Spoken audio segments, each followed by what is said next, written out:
टूटा हुआ लश्कर का भरम देख रहे हैं और जिल्ले इलाही के करम देख रहे हैं। ताकत का नशा अक्ल पे हावी है तुम्हारी, तुम देख न पाओगे जो हम देख रहे हैं। मजदूर की तरह अपनी दिन भर की दिहाड़ी लेकर के बाजार जाइए और अपने बच्चों के लिए राशन खरीदिए, तब पता चलेगा कि महंगाई कम हो रही है या नहीं हो रही है। ये चूनर धानी धानी भूल जाते, ये पुरवा की रवानी भूल जाते, जो आकर 4 दिन गांव में रहते तो सारी लंतरानी भूल जाते। उनके ठेला लगाने वालों के नाम जानना चाहती है, जश्न मना रही है सभापति महोदय। मेरा बहुत भावुकता के साथ देश के प्रधानमंत्री से सवाल है, ये चूनर धानी धानी भूल जाते, पुरवा की रवानी भूल जाते, 4 दिन गांव में अगर रह लेते तो सारी ललतरानी भूल जाते। हेलो मैं दानिश। वीडियो की शुरुआत में आपने इस तरीके की शायरी इमरान प्रतापगढ़ी से सुन ली है, लेकिन अभी ये तो ट्रेलर है, पिक्चर तो अभी बाकी है।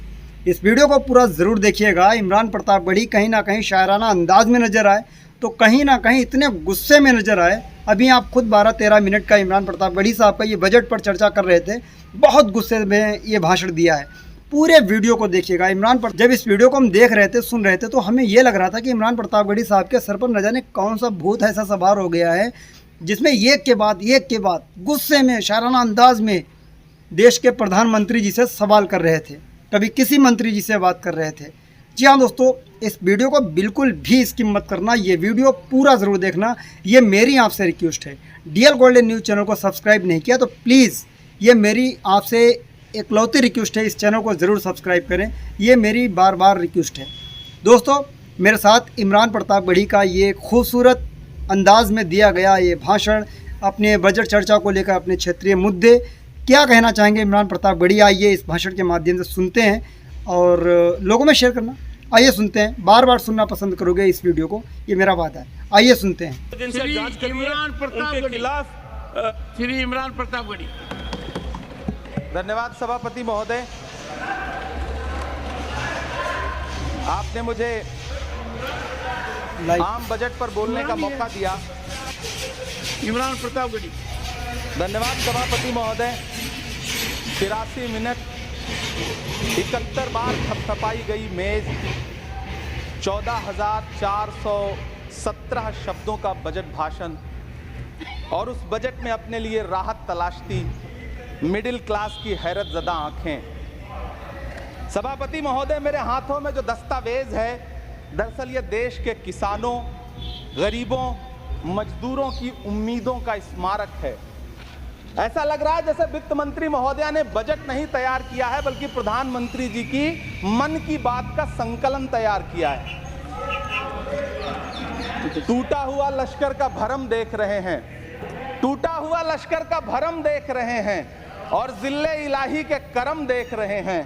ताकत का नशा अक्ल पे हावी है तुम्हारी, तुम देख न पाओगे जो हम देख रहे हैं। वित्त मंत्री महोदया ने इस बजट में महंगाई पर सिर्फ 10 शब्द बोला है। जिस देश में टमाटर 100 रुपए किलो बिक रहा हो। सभापति महोदय, मेरा टाइम पॉज करें और बार बार इंटरप्ट करने को या तो मना करें। हाँ बोले, कृपया बोले। सभापति महोदय, वित्त मंत्री महोदया ने इस बजट में महंगाई पर सिर्फ 10 शब्द बोले हैं। जिस देश में टमाटर 100 रुपए किलो बिक रहा हो, उस देश की वित्त मंत्री के पास बजट में महंगाई पर बोलने के लिए सिर्फ 10 शब्द है। डीजल, पेट्रोल, आटा, चावल, दाल, सब्जी की महंगाई का तो कोई जिक्र ही नहीं। सावन चल रहा है तो प्याज और लहसुन का दाम पूछना तो शायद पाप होगा। मैंने तो यह भी सुना है कि वित्त मंत्री जी जो चीज खुद नहीं खाती हैं, उसके दाम से उनका कोई लेना देना नहीं होता। लेकिन इस बार बजट पेश करने के लिए पार्लियामेंट आने से पहले वित्त मंत्री जी ने दही और चीनी खाई थी।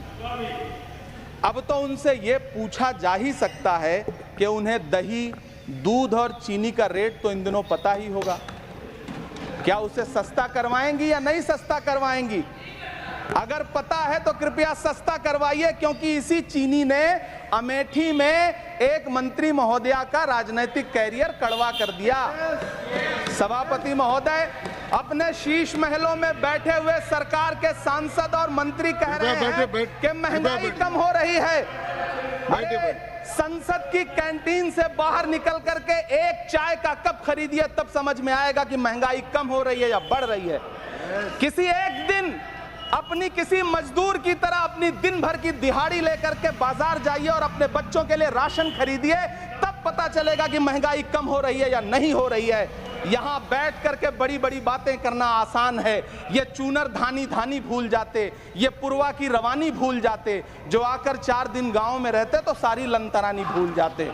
सभापति महोदय, इलेक्टोरल बॉन्ड खरीदने के नाम छुपाने वाली सरकार, इलेक्टोरल बॉन्ड खरीदने वालों के नाम छुपाने वाली सरकार इन दिनों आम के ठेला लगाने वालों के नाम जानना चाहती है। मुझे तो होटलों, ढाबों या आम के ठेलों पर नेम प्लेट लगवाने वालों से पूछना है कि कभी खून की बोतल पर देखा है किसी का नाम लिखा हुआ?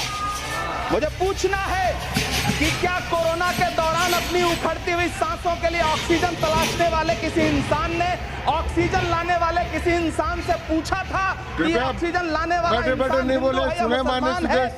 मुझे पूछना है कि लावारिश लाशों के लिए कोरोना में कांधा देने वाले, चिताओं के लिए लकड़ियां सजाने वाले किसी इंसान से पूछा गया था उसका नाम, उसका मजहब? लेकिन इन दिनों पूछा जा रहा है। सभापति महोदय, अफसोस देश के प्रधानमंत्री जी ने कभी न टूटने वाली चुप्पी ओढ़ ली है।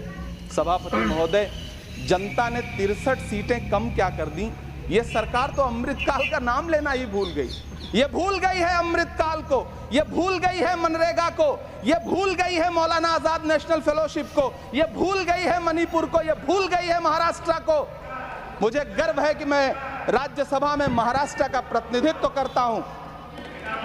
महाराष्ट्र जो देश की आर्थिक राजधानी है, जो टोटल कॉर्पोरेट टैक्स का 40%, इनकम टैक्स का 32% और जीएसटी का 20% इस देश को देता है, उस महाराष्ट्र के लिए इस बजट में एक शब्द नहीं है। बैठ जाए सभापति महोदय, आखिर महाराष्ट्र से किस बात का बदला लिया जा रहा है?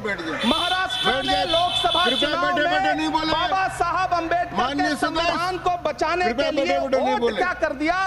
प्रधानमंत्री जी तो महाराष्ट्र से बदला लेने पर उतर आए।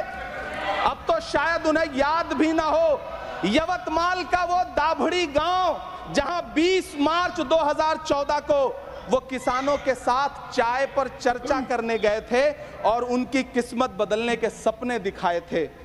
उसी यवतमाल में पिछले 6 महीने में 132 किसानों ने आत्महत्या की है। सभापति महोदय, महाराष्ट्र में हर महीने 209 किसान आत्महत्या कर रहे हैं। राज्य सरकार द्वारा सौंपा गया आंकड़ा बताता है कि 1 जनवरी से 31 मई के बीच 1046 किसानों ने आत्महत्या की है। लेकिन अफसोस, इस बजट में महाराष्ट्र के किसानों के लिए कुछ भी नहीं है। किसानों से चिढ़ी हुई सरकार ने बजट में किसानों के एमएसपी की लीगल गारंटी नहीं दी। लेकिन याद रखिएगा, जो किसान का नहीं वो हिंदुस्तान का नहीं। सभापति महोदय, मुझे वित्त मंत्री जी से पूछना है कि वो जो कुछ साल पहले 100 स्मार्ट सिटी बनाने का ढोल पीटा गया था, सुना है उस ढोल में पानी भर गया है, इसीलिए आपने उसका नाम बदल करके सिटीज ऑफ ग्रोथ हब्स रख दिया है। अच्छा है, नाम बदलने का खेल खेलते रहिए। आपकी कई सरकारें तो इसी वजह से चल रही हैं। इस सरकार को पढ़े लिखे लोगों से दिक्कत है सभापति महोदय, इसीलिए इस सरकार ने यूजीसी का बजट 66% कम कर दिया है। वाह इस सरकार। सभापति महोदय, मैं वित्त मंत्री जी के संज्ञान में लाना चाहता हूं कि किशनगंज में एएमयू सेंटर के पास 224 एकड़ जमीन है। यूपीए सरकार ने सोनिया गांधी जी की अगुवाई में 136 करोड़ रुपए एएमयू किशनगंज सेंटर के लिए सेक्शन किए थे। लेकिन आपकी सरकार ने पिछले 10 साल में उस 136 करोड़ में से सिर्फ 10 करोड़ रुपया रिलीज किया है। 1.5 करोड़ की आबादी वाला सीमांचल बेहतर शिक्षा के लिए उस सेंटर की बाट जोह रहा है। मेरा आपसे सवाल है कि इस सेंटर का बाकी पैसा आप कब रिलीज करेंगे? मुझे उम्मीद है वित्त मंत्री महोदया जवाब जरूर देंगी। सीमांचल उसी बिहार में आता है जिसकी बैसाखी के सहारे आपकी सरकार चल रही है। वहां के लोगों को एम्स की जरूरत है। महानंदा और कोसी से होने वाली बाढ़ की तबाही को रोकने के लिए बांध बनाइए, सीमांचल के साथ सौतेला व्यवहार बंद करिए। इकोनॉमिक कॉरिडोर बनाने से किसी राज्य का विकास नहीं होगा। विकास होगा स्वास्थ्य और शिक्षा के बुनियादी मुद्दों के लिए बजट देने पर। सभापति महोदय, एक तरफ तो इस बजट में पीएम आवास योजना के तहत 3 करोड़ अतिरिक्त मकान देने की घोषणा है और दूसरी तरफ लखनऊ के अकबर नगर में 1280 वो मकान हैं जिन्हें रिवर फ्रंट बनाने के नाम पे बुलडोजर से जमींदोज कर दिया गया। सभापति महोदय, लोग चीखते रहे, बच्चे बिलखते रहे, वसुधैव कुटुंबकम का नारा लगाने वाली सरकार इंसानों के घरौंदे उजाड़ कर जश्न मना रही है। सभापति महोदय, मेरा बहुत भावुकता के साथ देश के प्रधानमंत्री से सवाल है कि इन उजड़ते हुए मकानों और बेघर होते हुए घरों को देख करके आपको नींद कैसे आती है, आप सो कैसे पाते हैं? मेरा सवाल है इस देश के प्रधानमंत्री से, या तो लोगों के घरौंदे उजाड़ना बंद करिए या फिर करोड़ों मकान बनाने की झूठी घोषणाएं करना बंद करिए। यह बजट झूठ का पुलिंदा है। यह बजट आपके पिछले साल के बजट का कट कॉपी पेस्ट है। यह बजट हमारे चुनावी घोषणा पत्र की नकल करने की एक बेईमान कोशिश है। लेकिन कहावत है ना कि नकल के लिए भी अकल चाहिए। मेरे हाथ में एक तरफ न्याय पत्र है जो हमारा है और दूसरी तरफ अन्याय पत्र है जो आपका है। इस सरकार को आलोचना सुनने की आदत नहीं है सभापति महोदय। जब आप इनसे सवाल पूछिए तो ये शांत कहते हैं कि रहे। आप बताइए 70 साल में आपने क्या किया है। मैं तो इस सदन में कहना चाहता हूं सभापति महोदय कि हमसे 70 साल का हिसाब मांगने वालों, जो सरकार अपना चलाया हुआ 2000 का नोट 7 साल नहीं चला सकी, वो हमसे 70 साल का हिसाब मांगती है।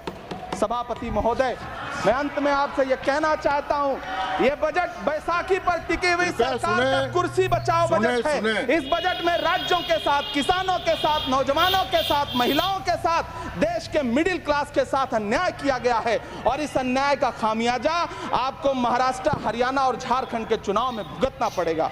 सभापति महोदय, इस सरकार ने नोटबंदी लगाकर देश की आम जनता की पूंजी छीन ली। बैठे नहीं बोले, गब्बर सिंह टैक्स लगा करके छोटे व्यापारियों के कारोबार छीन लिए, पेपर लीक करवा करके युवाओं की आंखों से नौकरी के सपने छीन लिए, अग्निवीर लाकर देश के जवानों की उम्मीदें छीन ली, बुलडोजर लगाकर लोगों के आशियाने छीन लिए, महंगाई लाकर देश की जनता की थाली से निवाले छीन लिए और नारा लगाया कि हम तो सेवक हैं, 18-18 घंटे काम करते हैं। इन्हीं लोगों के लिए किसी ने शेर कहा है कि जो सच और झूठ में दूरी है वो दूरी समझते हैं। सियासी हाकिमों की हम भी मजबूरी समझते हैं, वो अपना हक समझते हैं निवाला छीन लेने को।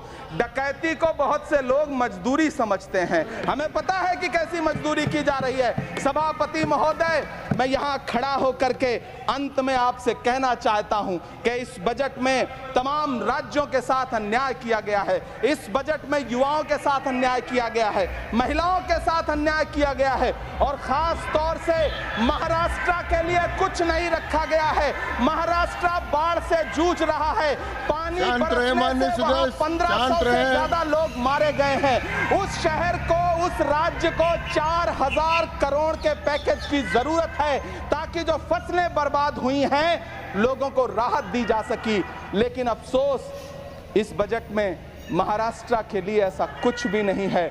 मैं आखिर में यह कहना चाहता हूं कि पिछले 7 दिन से इस बजट का बड़ा ढिंढोरा पीटा जा रहा है, इसे महान बताया जा रहा है। लेकिन कौन महान बता रहा है? सत्ता पक्ष के लोग, उन्हें तो बताना ही है। क्योंकि मैं अवध क्षेत्र से आता हूं, प्रतापगढ़ से, नीरज भाई भी अवध और पूर्वांचल से आते हैं। वहां एक कहावत है कि बिटिया की तारीफ किसने की? बिटिया की महतारी ने, यानी कि बेटी की प्रशंसा किसने की? मां ने। तो इस बजट की तारीफ सत्ता पक्ष करे तो करेगा ही, लेकिन विपक्ष के एक भी सांसद से आप पूछिए कि क्या उसके राज्य को कुछ मिला है, तो वो ये कहेगा कि नहीं, कुछ भी नहीं मिला है।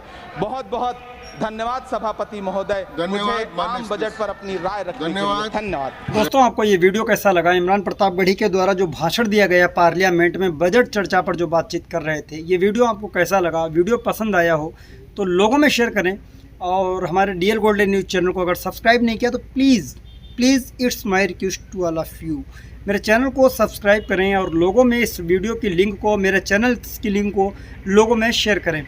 मिलेगा किसी और VIP बेहतर वीडियो के साथ। दुआ में याद रखना। जय हिंद।